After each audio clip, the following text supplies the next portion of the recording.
Blog Talk Radio.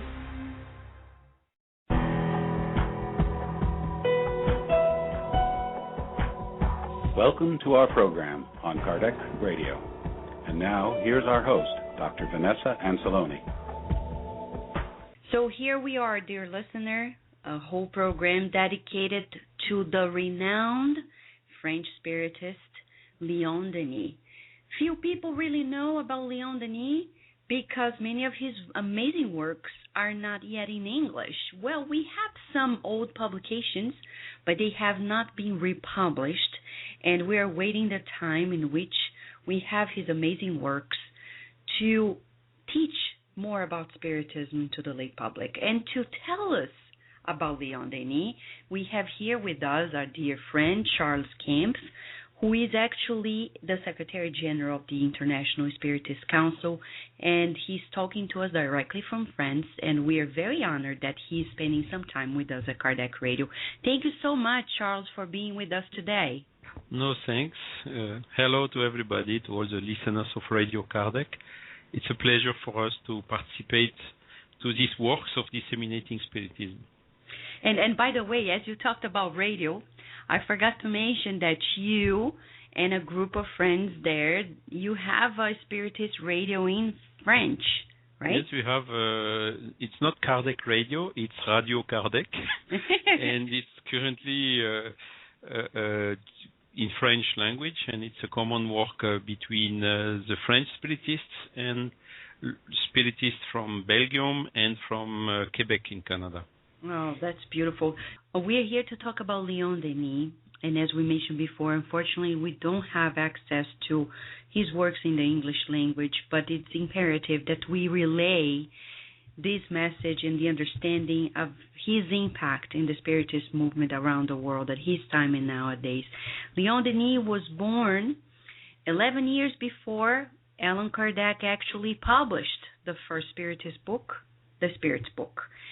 And he lived until 1927. But who was actually Leon Denis? So it's correct. He's born in a small city which is some 20 kilometers west from Nancy, called Fougue. It was the 1st of January 1946, so means 11 years before the first edition of the Spirit's Book. His family was a very simple family. His father was working at the French National Railway Company, and his mother was accompanying him. So he traveled in a lot of cities because for the French National Railway, the workers had to move, and he followed, of course, his father. So he was in Strasbourg, he was in south of France on the Mediterranean part, also southwest of France on the Atlantic coast.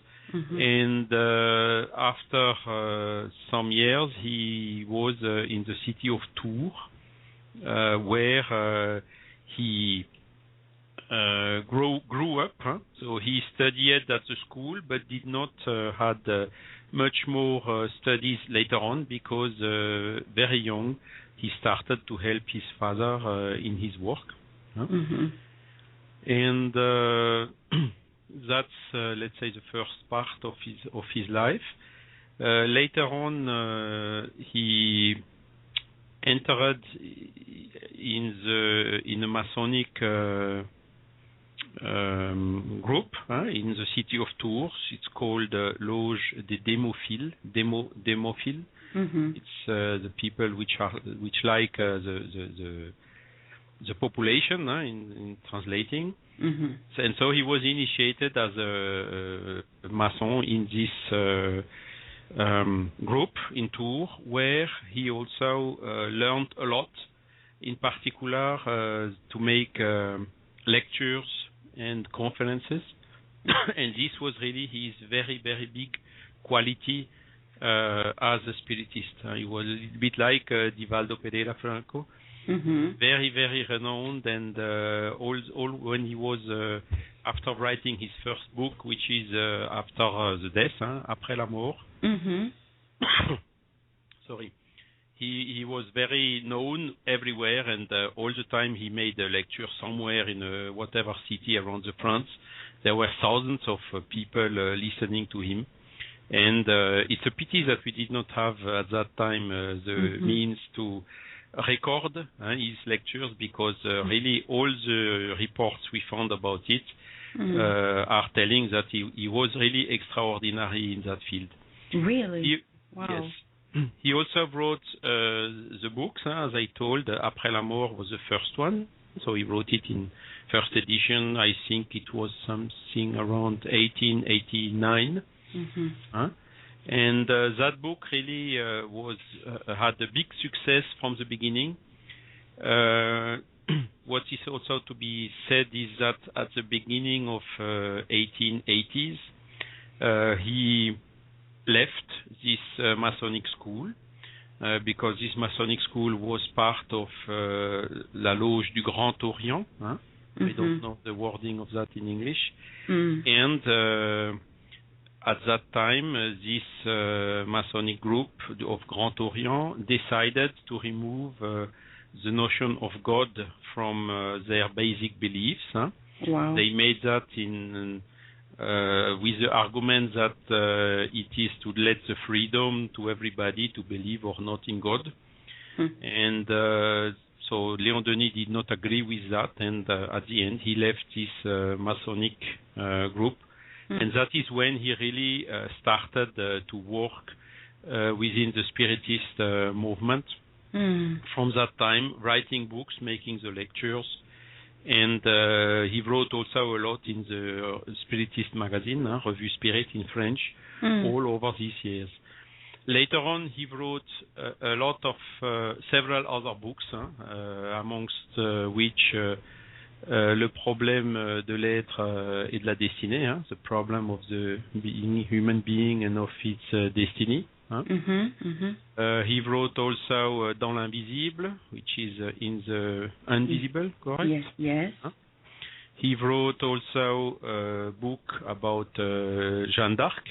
And lastly, just before dying, he wrote a book which is called Le génie celtique et le monde invisible, which is about Celtic culture. So these are the main books he wrote. He wrote also a lot of other smaller books. One, The Invisible World and the War, that he published in 1919, means just after the First World War, which was really terrific in Europe. And he wrote also some smaller leaflets, which had also very big success. Wow, that's amazing. He was quite an intellectual, though he didn't have any academic instruction at that level, which is quite fascinating, right? He was autodidact, as we called, so he read a lot of the books himself, and also he had some opportunity, of course, to learn in this Masonic group. He participated in the first years of his life. That's fascinating. When you mentioned about his encounter with Spiritism, you said that he voluntarily walked, towards it. But do you have any specific particularity about how he became a Spiritist per se?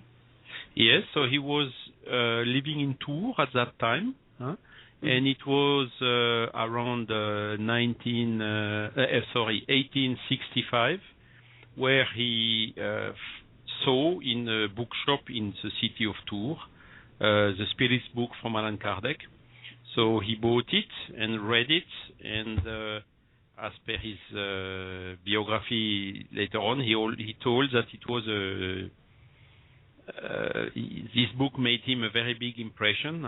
This feeling of déjà vu. I don't know if you use this expression as well in English. Yes, we do. Exactly. So, and so he was immediately, let's say, it was somehow like if he was encountering in that book what he was thinking and looking for since several years. So so you see, it was he had only 20 years, about 19 or 20 years old.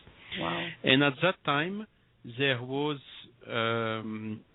Kardec was still alive, of course, and Kardec went several times to Tours to make some conferences in Tours. And one of these conferences, which was, I think, in 1867, Léon Denis had the opportunity to go there and to meet personally Allan Kardec during this lecture in Tours. That's and that is how he started in the Spiritism.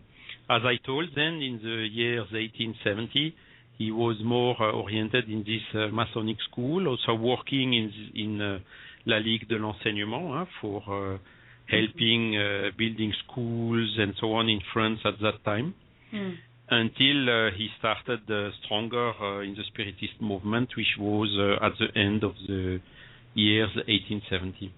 It's fascinating. What a mind. He was really a visionary man. And when we talk about Kardec and Léon Denis, there is a comment by Léon Denis himself in one of his books that if Kardec had failed, he would be the one to fulfill that mission. And he says that Kardec had his name, Léon Denis' name, in his name, because we know Kardec's name was Hippolyte Léon Denis Arriville. What would you say about that? Well, it's clear that Léon Denis was, for us in France, one of the biggest and strongest follower of Allan Kardec. There were others, of course, like Gabriel Delanne and Jean Meyer or Camille Flammarion, or there were others, of course. But Léon Denis is really the one who was, let's say, he developed a lot the Kardec teachings in his own books, always making reference to Kardec, and he developed a lot all the scientific and philosophic and also the religious or moral approach of the Spiritist teachings. And what is interesting with Léon Denis' books is the style he's writing is much more, how to say it, easier to read. I don't want to tell romantic, but it's, you know, he wrote also, by the way, before writing Spiritist books, he wrote some romance. And that gave him a very nice style in writing, which is for some people much easier to understand and to read. Kardec was very didactic with a very concise and precise language, making questions and answers, and he had a very strict and rational approach. And Léon Denis made the style in his book is much more popular, easy to read, let's say, popular, and that is also one of the big reasons. So, well, I'm not sure that about the reference you mentioned, that if Kardec would have failed, it would have been Léon Denis. I know a reference where it's clearly written that if Kardec would have failed, they would have found another one.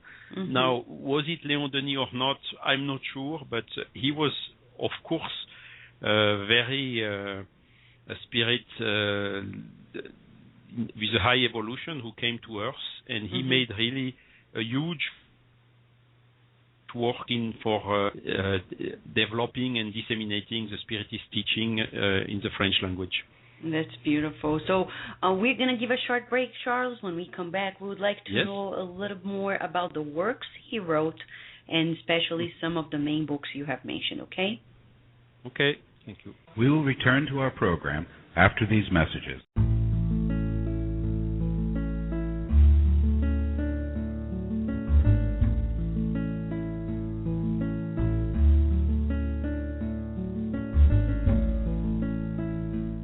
Organize your agenda to save time effectively.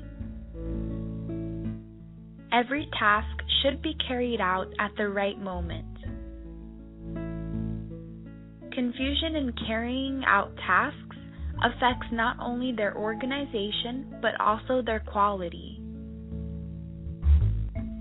one after another, calmly and continually fulfill your duties.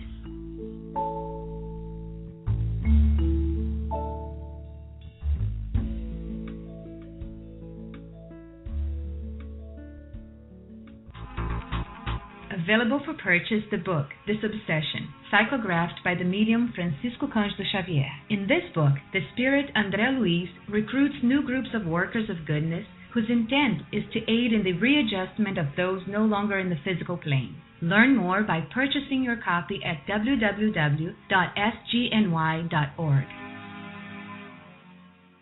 Kardec Radio, live, every Saturday at 11 a.m. Nourish your soul with Kardec Radio.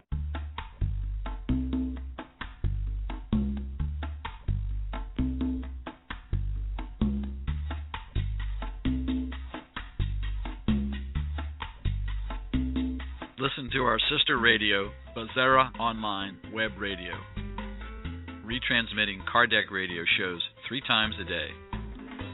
Also, beautiful and inspiring programs in English, Spanish, and Portuguese. Go to www.spiritist.com.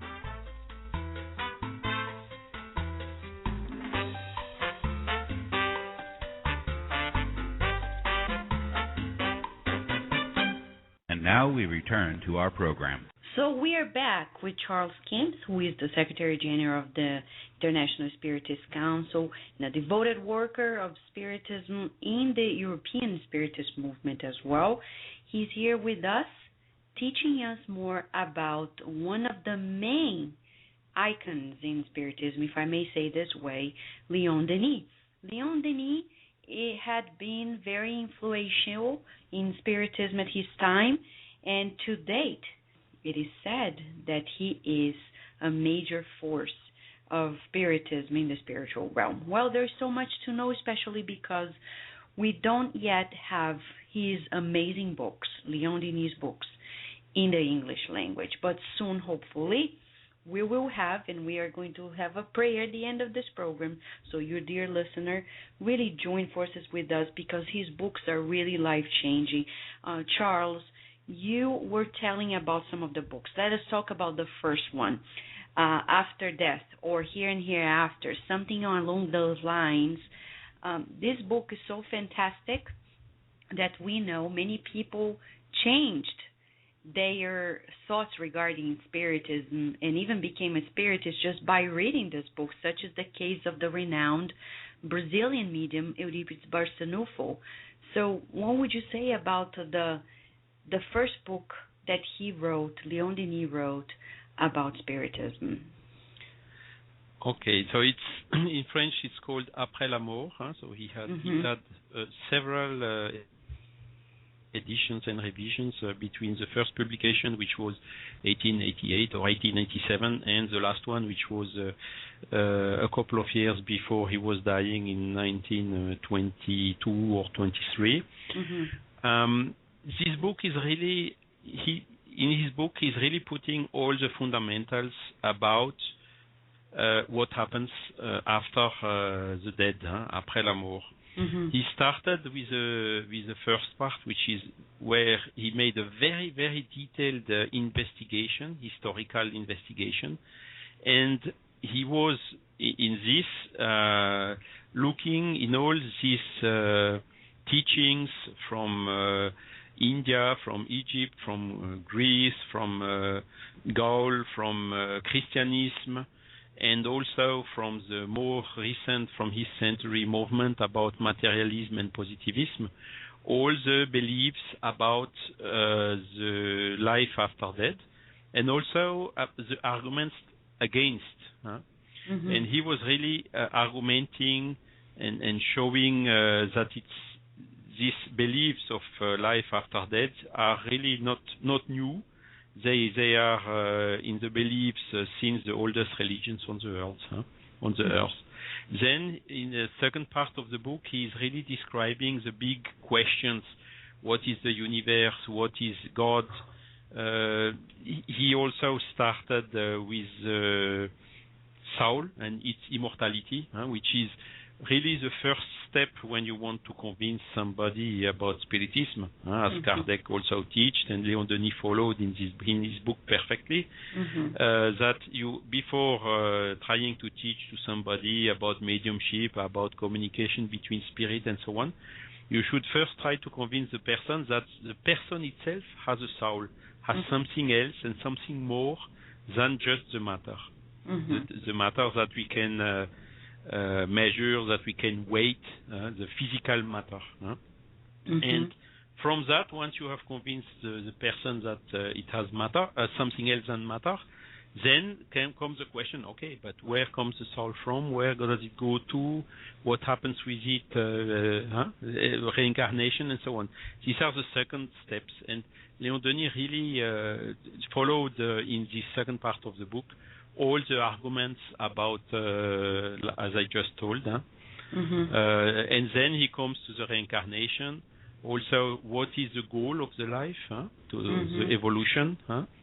Why do we have to have some what's the name of that, probes and some difficulties in the life to overcome? Yes. And also he always looked at all the objections and all the philosophers or the other scientists or other people who argumented against, and here he has really his strength of his reasoning, really answering to all these arguments. And then the third part of the book is talking about the invisible world, the matter,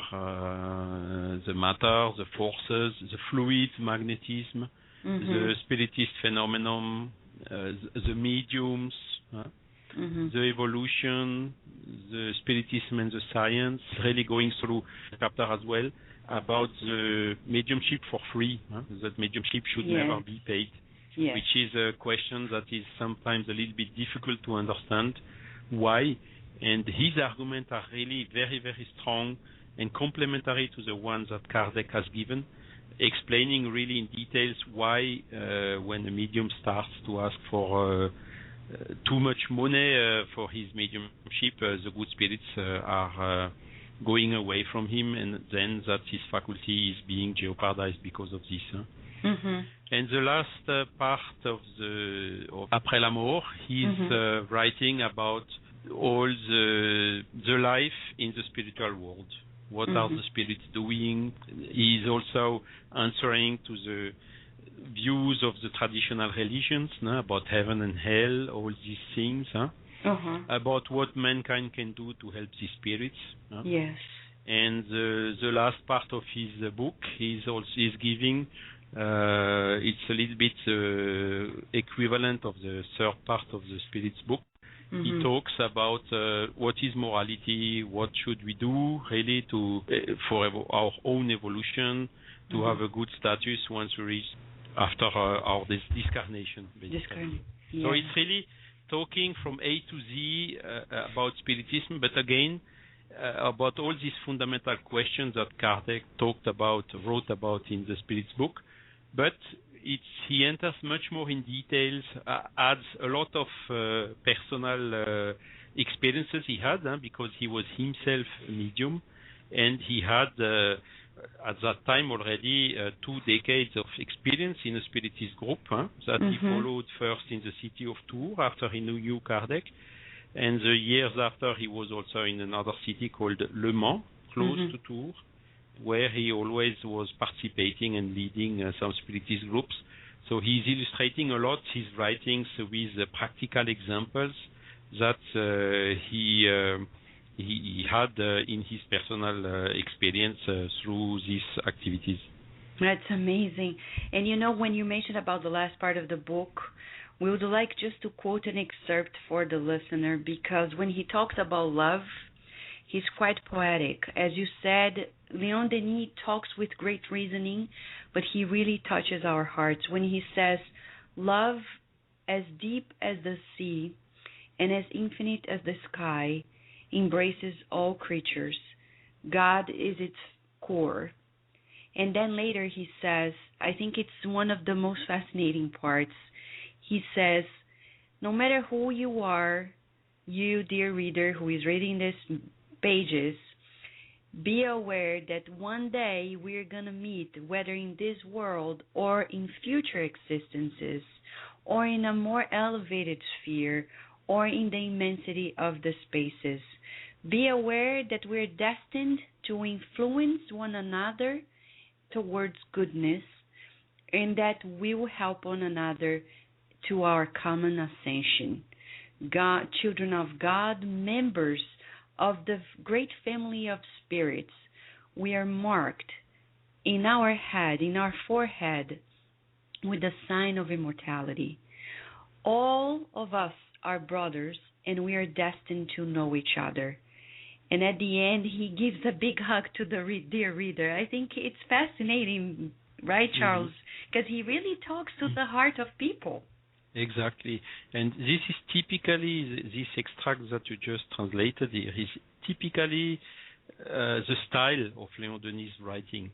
So very, very nice writing, an excellent style. He's putting images like the depths of the sea and all this, and because he traveled also a lot and he was observing a lot nature for getting inspiration for writing his books. And as you told, he really talks directly to the heart of the people. In particular, in all the last part of his chapter, he always has one or two paragraphs which are very, very nice, as the ones you just translated. And when we are reading that, it's really giving some tears in our eyes, so big it gives emotion really to the reader. That's so true. And you can tell he really cares about people and the reader because, for example, when he wrote the book, and you can tell in French, I'm just going to say a possible free translation of the title, The Problem of the Being and the Destiny. There he really is reaching out to all of us in regards to our major sufferings and problems in life. Can you tell us more about these great works of Léon Denis? Exactly. So that's the second very big work he brought, where he's really making a panorama about human's life. Where do we come from? How was thinking, what was the evolution of the intelligence, of the morality since the first step of a human being on the earth until today, and also projecting about the future. He's then also illustrating this with a lot of phenomenon. He makes a lot of quotes from other books or searchers, always illustrating the statements he's doing, and he's really also looking to the problem of the pain. This is really something which is difficult for the human being to understand. Why do we suffer? Why do some people suffer so much and others not? And he is really analyzing in depth the reasons of this suffering, and also through the law of reincarnation, means in this life maybe we suffer, but on the next one we will getting the fruits of what we have suffered in a previous life, with a new life where we will suffer less, and then showing the continuity, also the justice of God through the law of reincarnation, without which we cannot explain the reasons of so much sufferings.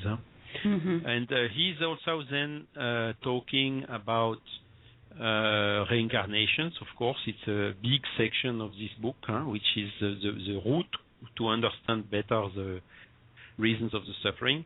He's also talking a lot about the power of the soul, the power of the thinking, the powers of the willing, which is clearly writing that this is at the root of all the human achievements, much more than all the other material means that we can have. There is also a section about love in this part, and there he's really showing how when somebody is loving the the others, how this is positive for the person himself, and also for the others. Wonderful. And that is really about the pain. He's very interesting. He has some quotes, like for instance, the pain is like a needle, which is really stimulating human being for making efforts, for working, for resisting. It's really sometimes we need this small needle to wake up and to proceed quicker on the way of our own evolution.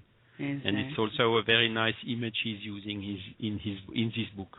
That's so true. He is fantastic, and this book is really very consoling, as everything else in Spiritism. Finally, we talk about his book, In the Invisible. It's mostly dedicated to understanding mediumship, right? Exactly. In the Invisible, it's, I think, since the book on mediums from Allan Kardec, which was published in 1861, nobody wrote really a book about mediumship, and Léon Denis made it with this in the Invisible. It's really a book about experimental spiritism and about mediumship, and he's really also entering in detail, starting of course always from the basis of Allan Kardec, and then, as I told you, using all his personal experience, all the personal facts he had collected from the mediumship meetings in the Spiritist group he frequented at that time, and also quotes from other book writers for really explaining in details what should be done, what should be avoided, what are the conditions to have good mediumship meetings, how do we recognize the spirits, what are the conditions which are needed. He's also giving a particular mention about the women. He's also explaining why the women are generally, there are more mediums women than men. And it's very interesting to read. Yes. And then he also enters into the description of the different phenomena, how to recognize them, and so on. And also, he also wrote in this book a lot about the mediumship, what the medium should really avoid to do, and what the medium can really do fantastically to use his mediumship for helping the others and for also the own evolution of the medium. Yeah, it's fantastic. And I will quote briefly one thing he writes here in this book, free translation just for those who want to get a feeling about this masterpiece. He says, "It is through the practice of Spiritism and with the instructions of the elevated spirits that man can acquire the precious science of life, which encompasses the discipline of emotions and sensations, the domain of himself, this art of profound observation, and later of being the Lord of himself." He is so complete and profound. And there is a book you mentioned that he wrote about Joan of Arc. Why did he write that book? What was the main purpose? Alors, Léon Denis had always a big admiration for Joan of Arc, and I think that was for several reasons. First, because in France, Joan of Arc was really, I think I always tell, without her, maybe I would speak a better English that I'm speaking today. Because really, when Joan of Arc was on Earth and made what she made, France was really almost at the edge of being totally dominated by England, basically. And so she managed to preserve the French culture. And the second big particularity of Joan of Arc is her mediumship. Although everybody knows in France that Joan of Arc was hearing some voices, but this is one very typical kind of mediumship she had. So this was, of course, always written a little bit left in the mystery by all the historical books and all what is, let's say, classically written about Joan of Arc. Mm-hmm. But from us spiritists, it's clearly she had a form of mediumship, and she was inspired by the spirits, which helped them which helped her to do what she did, because it was really something fantastic and that we hardly can understand in another way than she was a medium which was helped by the spirits for accomplishing his mission on the earth. Mm-hmm. The second reason of this thick proximity between Léon Denis and Joan of Arc was in the spiritist group he was participating. There was a spirit which was communicating, a very elevated spirit which was communicating from time to time, and which was called himself the Blue Spirit. And basically this Blue Spirit, everything indicates that it was the spirit of Joan of Arc. And that's why Léon Denis had such, let's say, big affinity with Joan of Arc. So he made also huge researches before writing his book. So he wrote all the historical books which were written about Joan of Arc, and before he made his book, and he was of course giving a particular focus on the parts of the history of Joan of Arc where we can see clearly as spiritists the intervention of her mediumship. It's amazing. And by the way, that is the only book which is partly, at least, translated into English. Yes. And it's translated by a very famous Englishman, which was Arthur Conan Doyle. Of which Léon Denis was a very big friend. They met several times. They talked a lot together, and so Arthur Conan Doyle was really admiring the book of Joan of Arc of Léon Denis, and he took the initiative to translate it himself, and that's the one that you, I think, still can find yes. in UK or in US. Yes, you're so right. I have a copy here with me, and it's incredible, and it's fascinating that they got to know of each other and had corresponded. Charles, there is so much to think about Léon Denis, but we need a short break. When we come back, the last part of our interview, when we want to know more about the influence of Léon Denis back at his time and to date, okay? Okay.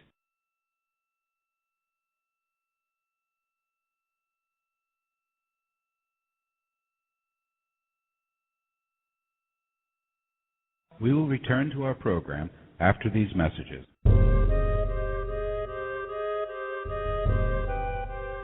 A new masterpiece has just been released by EDI CEI of America, Memoirs of a Suicide by Yvonne Pereira, a phenomenal book about what happens to suicides in the afterlife. Truly instructive, it brings greater hope that no one really dies or spends eternity in damnation. A true account of the mercy and providence of God. Buy your copy today at www.ediceiofamerica.com.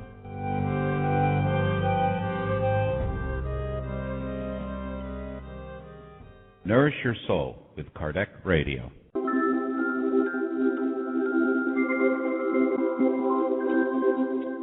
Come for the beautiful event sponsored by the British Union of the Spiritist Societies. It is the second British Spiritist Congress on May 11th and 12th at the Quakers Friends House in London, United Kingdom. For more information, please go to www.buss.org.uk.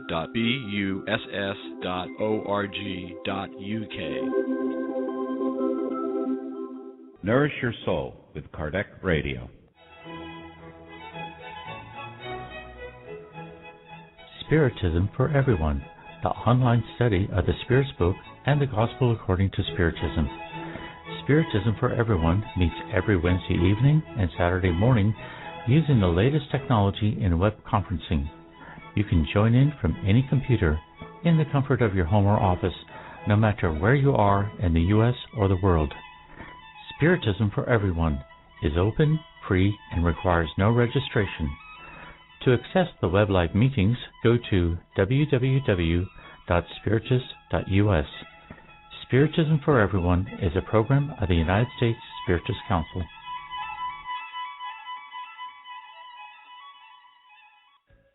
And now we return to our program. Dear listener, it's so much to know about Leon Denis. The fascinating personality of his kind heart and brilliant mind. He has written so many books. We await for all of these books to come to life in greater scale in the English language as well, because Leon Denis speaks to the reasoning of people, but also to all of our hearts. And Charles is here with us directly from France, Charles Camps, who is the Secretary General of the International Spiritist Council, great devoted worker in the Spiritist movement in France and in Europe, basically. And Charles, you mentioned more than briefly before about Leon Denis' influence in the Spiritist movement at the time. Is there any major highlight that you could give to us about his influence in the Spiritist movement at his time? His influence in the Spiritist movement in France and in the neighbor countries that he visited several times, in particular Belgium, was quite big. Also in other countries like in North Africa, like Algeria, that he also visited, and where he also gave some lectures and conferences that, as I told, were very, very appreciated at that time. He had really, in my view, a key influence on the Spiritist movement in France, because after Kardec, the leaders of the Spiritist movement changed quite frequently until it came to the leadership of Pierre Gaëtan Lemarie. Mm-hmm. So Pierre Gaëtan Lemarie was also, he knew Kardec, he participated to the group of Kardec. He was himself medium, collaborated in Kardec's works and so on. So he was, on that point of view, no big problem. But Pierre Gaëtan Lemarie had a very strong personality.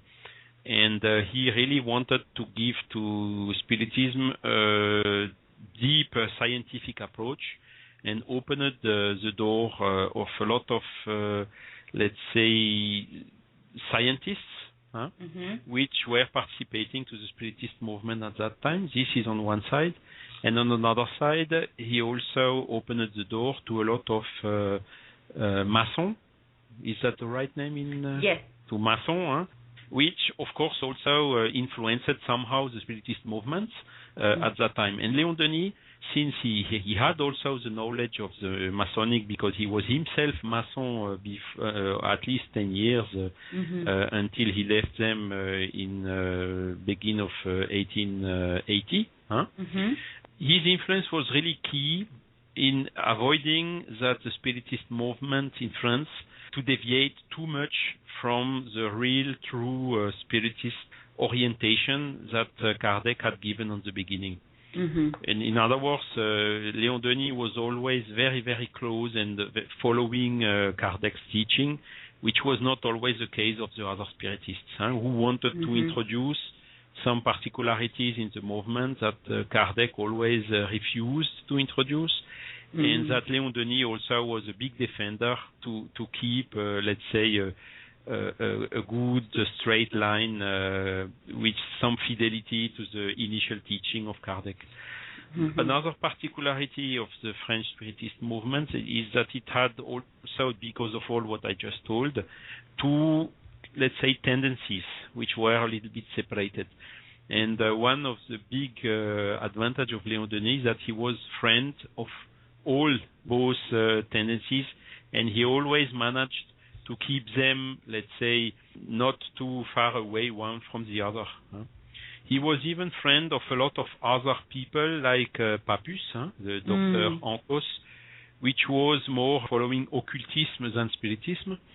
And he also was friend of the Theosophic movement, which was also Blavatsky, which was also strongly represented in France, and with also a lot of beliefs which are close to the Spiritist beliefs. Then came the First World War in France, so that was really a big hurt because of a lot of people died at that moment. And after the First World War, basically what happened, Léon Denis he was so strongly recognized as a spiritist and follower of Kardec in France that he was put at the lead of the spiritist movement.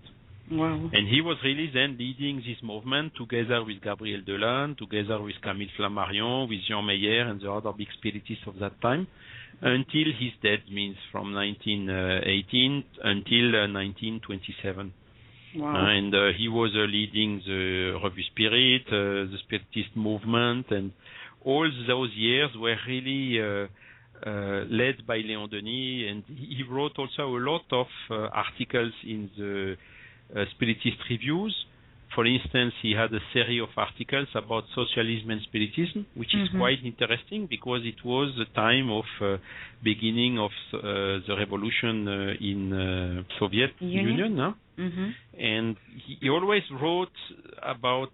It's interesting to read because he had, due to also to his Masonic past, he was quite, let's say, he had strong arguments favor and against the political ideals and beliefs at that time, and his writings are also very interesting in this field. And then in 1925 there was one big Spiritist Congress in Paris, International Spiritist Congress in Paris. So he didn't want to lead it, giving the place to Camille Flammarion, which, by the fact he was very renowned scientific leader in astronomy. Léon Denis thought that he was best to lead this Congress, but very early in the 1925, he got a message in a mediumnic meeting, which was clearly written, Flammarion will not lead this Congress, you will have to lead it. And in fact, what happened is Camille Flammarion died, surprisingly, a couple of months later, before the Congress. Wow. So he had no choice. It had to be. So he led this Congress, and it was really a huge event in France, which also gave a lot of dissemination of Spiritism in France. Wow.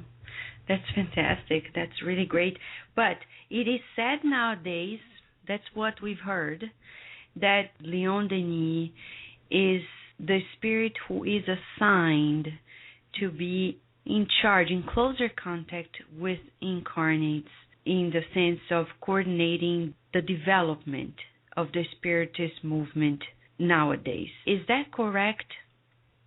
Yes, this is true. He's made some communication, not only in France, in Brazil, in UK, around the world, in this way, showing clearly, giving some his presence, giving also some orientations and some advices to the Spiritist movements. And it became really through this communication appearance that he was one of the huge contributors of this group of spirits that are giving orientation and helping the development of the Spiritist movement in the world, not only in France. I had also personally, because I'm leading a small Spiritist group in eastern part of France, which has his name. It's called Centre d'études Spirit Léon Denis. So Spiritist studying group of Léon Denis. And at the first year, he came briefly to us and gave a communication, very short, explaining. First, he was grateful to us for having used his name for the Spiritist group, and also giving some orientations. And then across the years, I saw that he was also communicating in Brazil. They got a lot of communications from him, also very clearly in the way of the Spiritist movement, the advices. He is also very close to the spirit of Bezerra de Menezes, which is Brazilian Kardec, so-called. Yeah. And they are clearly working together, and a lot of times when some medium had the opportunity to see them in big Spiritist events and so on, they were together. The Léon Denis and Bezerra de Menezes, and both are really two very high-level spirits helping us in this difficult task, which is to disseminate Spiritism in our world today, in this particular phase of transition, which our world is going through. And another communication of Leon Denis, we came through Janet Duncan in UK and her group. And Leon Denis also showed a very, very big proximity with the Spiritist movement in UK over these last years. Wow, that's amazing. It's fascinating, and it really is one more reason why we want to do this program we're doing today about Leon Denis. So the readers of the Spiritist magazine, the listeners of Kardec Radio, have an opportunity to attune with the mind and the heart of Leon Denis, because he's really in, supervising and helping boost the movement. You talked about, Charles, about the transition that our planet is going through. So what would you say? What in his life can be an inspiration for the new generations? Oh, in his personal life, he was not married, so that's one of the particularity. And he's explaining in one of his books the reason why he was not married. He also, let's say, had constant. He was known really as a good man, a good person, always smiling, always helping, always giving very good advices, always, let's say, rectifying the opinions when the opinions were taking a wrong way or were mistaken. And always this with a lot of patience and with a lot of love. And he also worked hard all his life long, particularly writing and studying and preparing the lectures and traveling all around France and Belgium and Europe at that time for making his conferences in the several cities where he was invited. So he really gave himself a good example of what is a good spiritist.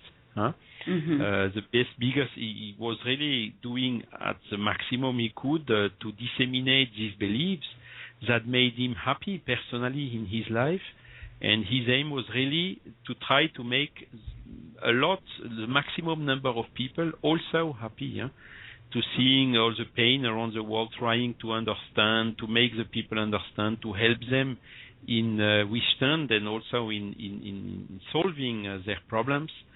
That was really his goal along the whole life. And this is exactly the type of behavior which is announcing what is happening today in Earth, where we are now a lot of spirits which are still, let's say, doing a lot of evil and not with a big morality, are basically leaving the Earth and incarnating in other worlds which have less evolution than the Earth. And on the other side, there are more and more spirits, like the one of Leon Denis himself, which are more elevated, which are coming from more elevated to incarnate in our worlds. And this is now seen and observed by a lot of, not only Spiritism, a lot of other spiritual movements are talking about indigo childs, and this type of things, where really we recognize that a lot of higher level spirits are currently incarnating on the Earth, and we can see it as well in all these convulsions, all these troubles the world is really going through, which is the signs of the battles about these renovators and these new spirits against all the old and bad habits we still have here. And it may take still some decades or even centuries, but it's a clear sign that our world is really taking now direction to become less selfish, less orientated on earning money and so on, and more orientated into helping each other, into love one another and so on. So changing really the evolution level of the human population as a whole. Yes. When we talk about Leon Denis, we feel great inspiration. Charles, this is the end of our program, and you left us a lot of messages, but would you like to send a final message to the listener regarding Leon Denis' life and legacy? So I just would like to thank for this opportunity to tell these few words to all the listeners about Léon Denis. I want to apologize, of course, of my bad English, but I hope it's enough to be understandable. Also, we will put the efforts now in terms of International Spiritist Council to restart with the translation works. And Léon Denis is, of course, in the list of priorities of books to be translated in other languages, together, of course, with the book of Allan Kardec and of Francisco Cândido Xavier in the other languages, because it's really in the world. I was recently in Cuba for the 7th Spiritist World Congress, and I had the opportunity to talk with Argentinian people, with Bolivian Spiritists, with also Spiritists from El Salvador, and even the Spiritists from Cuba.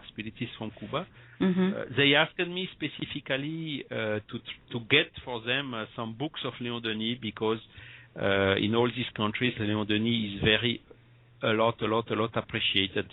Wow. And that's what is important. I mean, Kardec is really the basis, the didactical part.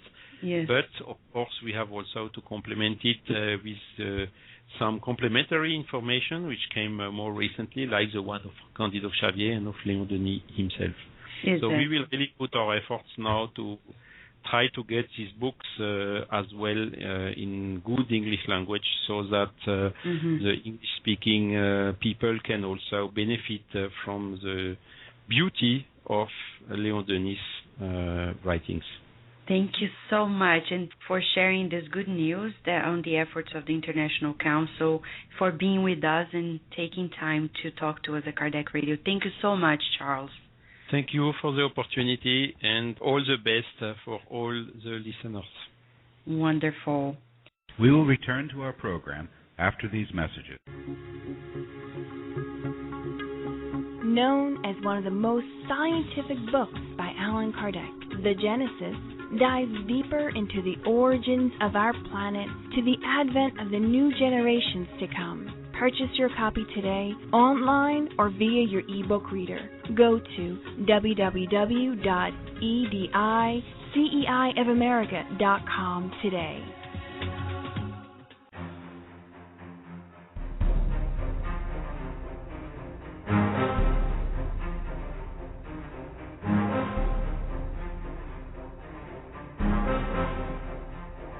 The United States Spiritist Council invites you to the 7th U.S. Spiritist Symposium to happen on April 20th in Fort Worth, Texas.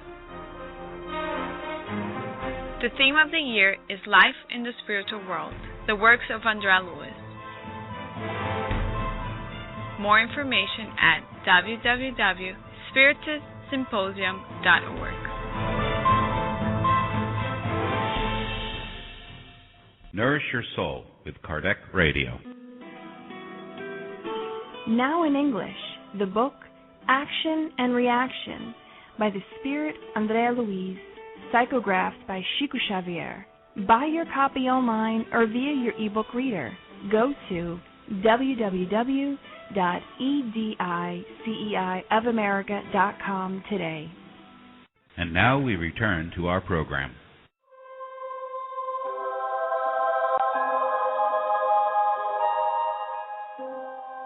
The following partial recording was taken from the Spirit's Book by Allan Kardec. Chapter 4, The Vital Principle. Footnote to Vital Principle. In Kardec's comments on sub-question 67 within this chapter, Kardec defines this term as the motive force of organic bodies. Organic and inorganic beings. Author's comments. Organic beings are those possessing an inner source of activity that gives them life. They are born, they grow, reproduce, and die. They are provided with special organs in order to accomplish the various life functions that are appropriate for their needs and their self-preservation. They include human beings, animals, and plants. Inorganic beings possess neither vitality nor their own ability to move. They are formed solely by the aggregation of matter, minerals, water, air, etc. Question number 60. Does one and the same force unite the material elements in both organic and inorganic bodies?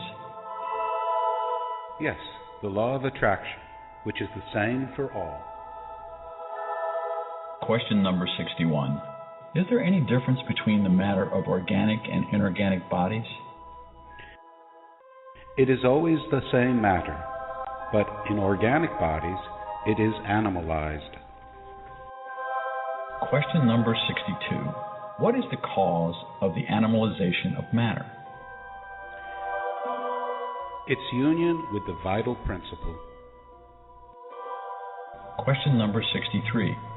Does this vital principle reside within some particular agent, or is it merely a property of organized matter? In other words, is it a cause or an effect? It is both. Life is an effect produced by the actions of this agent upon matter. However, without matter, the agent is not life, just as matter cannot be alive without the agent. It gives life to all beings that absorb and assimilate it. Question number 64. We have seen that spirit and matter are two elements comprising the universe. Does the vital principle form a third? It is certainly one of the elements required in the composition of the universe, but it has its origin in the modifications of the one universal matter. You may regard it as an element like oxygen or hydrogen, but even these are not truly primitive elements because they both derive from one and the same principle. Sub-question 64. That would seem to imply that vitality does not result from a separate primitive agent, but rather from a special property of the universal matter, which has undergone certain modifications. That follows from what we have just stated. Question number 65. Does the vital principle reside in any one of the bodies known to us? Its source is in the universal fluid. It is what you call the magnetic fluid, or the animalized electric fluid, an intermediary, the link between spirit and matter. Question number 66. Is the vital principle the same for all organic beings? Yes, but it is modified according to each species. It is this principle that enables all species to move and act. It also distinguishes them from inert matter, because the movement of matter per se is not life. Matter is moved. It does not produce movement by itself. Question number 67. Is vitality a permanent attribute of the vital agent, or does it only develop through the functioning of the organs? It develops only as the body develops. Haven't we already stated that without matter this agent is not life per se? The union of the two is necessary to produce life. Sub-question number 67. Could we say that vitality is in a latent state whenever the vital agent is not united with a body? Yes, that is the case. Author's remarks for question number 67. The organs as a whole comprise a sort of mechanism that is driven by the inner activity or vital principle residing within them. This vital principle is the motive force behind all organic bodies. It gives impulse to the organs, whose action reciprocally maintains and develops the vital principle, somewhat as friction develops heat.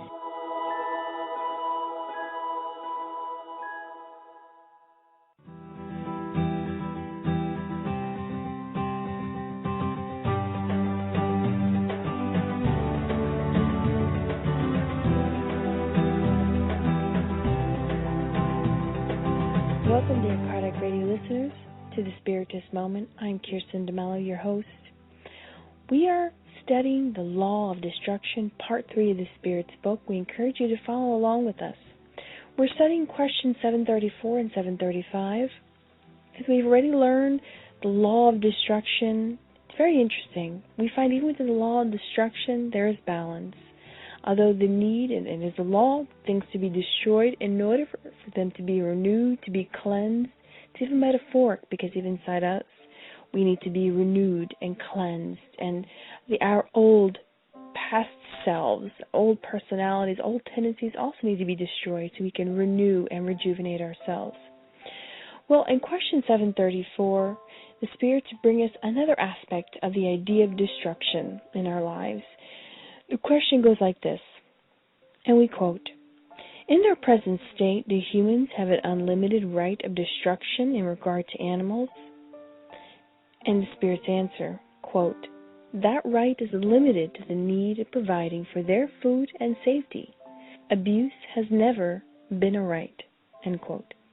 So we've learned thus far that in the law of destruction, God allows for us to kill other living beings in order for our own nourishment and also to control production and reproduction. But it is very clear here what the spirits share with us, that there must be balance and purpose in all that we do. We do not have a right to abuse. And that's interesting. Abuse has never been a right, the spirits tell us. We've already learned in the law of preservation that sometimes as a humanity, as a people, we create unnecessary needs.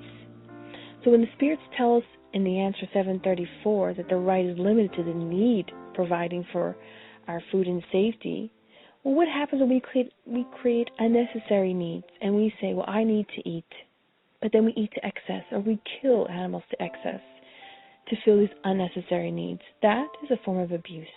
And that also is manifested even in our physical bodies. We can get ill as well. It's a way to alert us that we are not quite on the right path.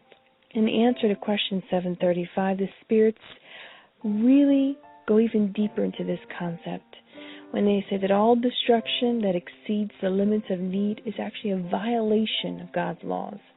And they tell us that animals only destroy to satisfy their needs, but us, humans, we have free will, we destroy without need. In this question, they're actually referring to when people go hunting, as a question is posed to the spirits, hunting, for instance, when there is no other objective other than the pleasure of just hunting. And this exists in our society. There are great groups of people who go out for hunting merely for the sport of hunting. But the spirits come and they tell us that this is merely a manifestation, a predominance of our own animal nature over our spiritual one. And they alert us that really we even put ourselves below the level of the animals, because at least the animals only kill to satisfy their needs.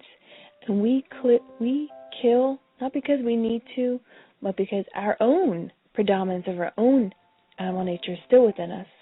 Something for us to reflect about, to really work on and look at ourselves first and foremost, how much of that animalistic nature is still within us, and how much work we still need to do on our own selves first, and then as a collective society. Let us pray for one another that this collective awakening to higher spirituality touches all of our hearts and our souls.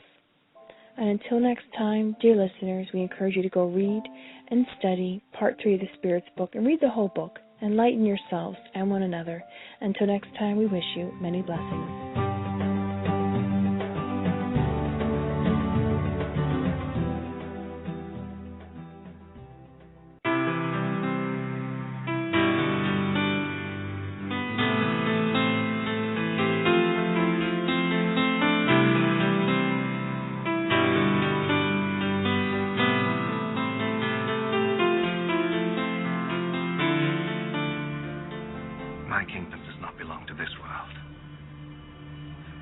If my kingdom belonged to this world, my followers would fight to keep me from being handed over to the Jewish authorities.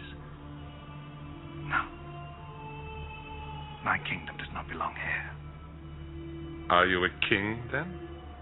You say that I am a king. I was born and came into the world for this one purpose: to speak about the truth. Whoever belongs to the truth listens to me. And what is truth?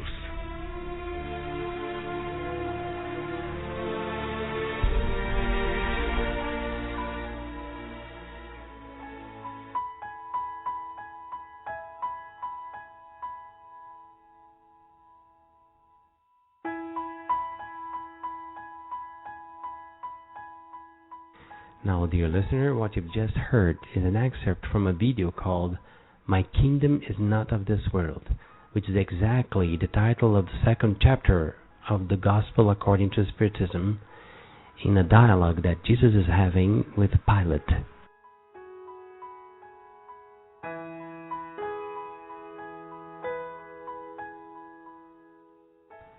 Well, dear friend, when Jesus pronounced these words, "My kingdom is not of this world," he was taking one more step ahead in that didactic process to teach us about the world the Greek used to call the world of the ideas, or the causative world, the spiritual world, if you like.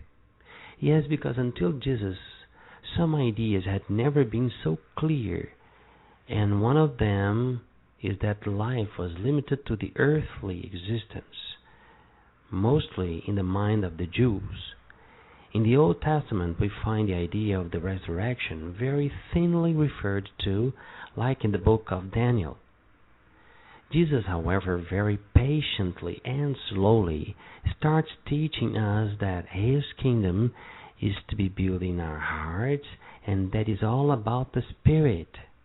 One more time, my friend, you may say, "But what about the undeniable importance of matter?" Well, Jesus came to teach us that the more spiritual and moral we are, the more power we'll have regarding our action on the matter. See the Christ's own example, all the phenomena that showed the great control that He performed over the material world that surrounded Him. So Jesus brought us the idea of the future life, which is a subtopic of this chapter, by the way. Actually, my friend, what would Christ's doctrines have been without the idea of life going on and on after the death of our bodies? Why did He mildly walk toward sacrifice, which was predicted by Himself so assertively and boldly?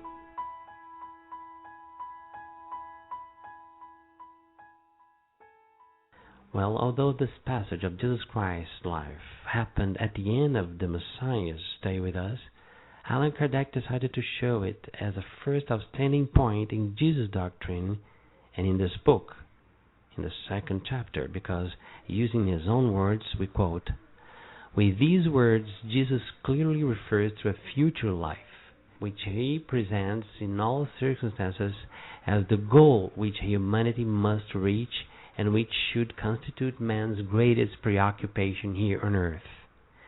All of his maxims refer to this great principle. Indeed, without a future life, there would be no reason to have the majority of these moral precepts. This is why those who do not believe in a future life cannot understand or think the matter foolish, because they imagine that Jesus was only speaking of the present life.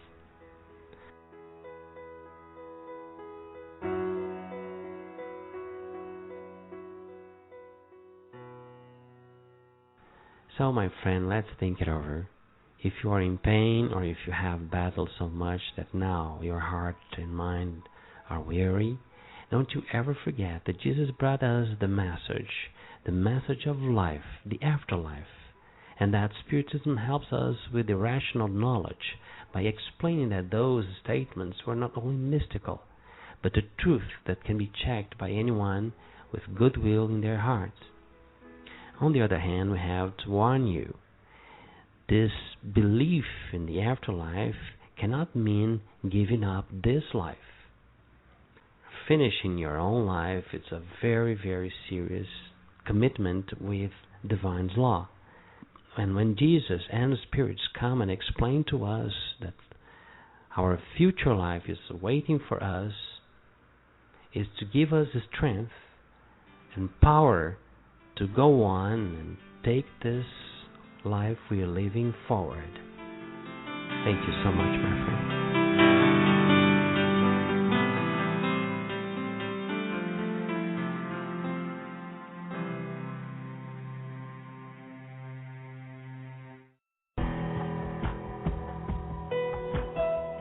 Thank you for listening to Kardec Radio, broadcasting live every Saturday morning at 11 a.m. Eastern Standard Time. Email us and share your comments at www.kardecradio.com. Until next time, we wish you many blessings.